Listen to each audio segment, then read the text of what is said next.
আসসালামু আলাইকুম। আজকে শেয়ার করব আমার মায়ের একটা সিগনেচার ডিশ, চিংড়ি মাছের রস বড়া।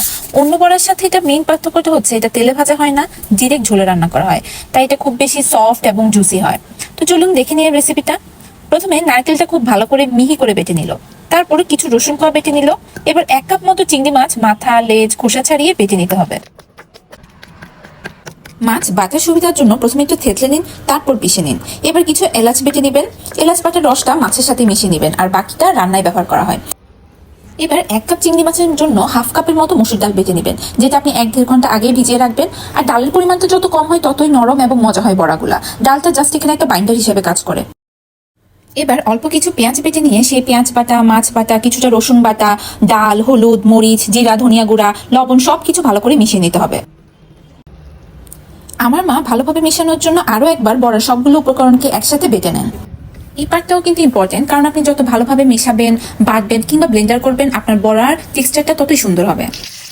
এবার আসুন রান্নার পালায়। পাতিলে প্রথমে তেল দিয়ে প্রথমে কিছু রসুন কুচি দিল, এরপর কিছুটা পেঁয়াজ কুচি, আর গ্রেভিটা ঘন করার জন্য একটু পেঁয়াজ কাঁচামরিচ বাটাও দিল। তারপর বাটা এলাচ, তেজপাতা, দারচিনি দিয়ে কিছুক্ষণ ভেজে এতে হলুদ গুঁড়া, মরিচ গুঁড়া, জিরা ধনিয়ার গুঁড়া দিয়ে কিছুক্ষণ কষিয়ে নিন।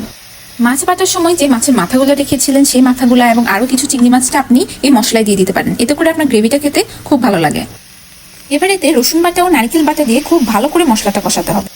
আর কোনো রান্নায় নারকেল ব্যবহার করা হলে সেটার মশলাটা খুব ভালো করে কষাতে হয়, একদম নারকেল তেলটা বের হওয়া পর্যন্ত ভালো করে কষাতে থাকবেন। মশলা কষানো শেষে পর্যাপ্ত পরিমাণ পানি দিয়ে সেই ঝোলে বড়াগুলো ছাড়তে হবে। হাত দিয়ে যতটুকু সম্ভব গোল মতো করে এক এক করে সবগুলো বড়া দিয়ে দিবেন। একেবারে গোল গোল হওয়ার কোনো প্রয়োজন নেই, যেহেতু মাছ বাটাটা একটু আঠালো, তাই মোটামুটি একটা শেপ দিয়ে বড়াগুলো ছাড়বেন।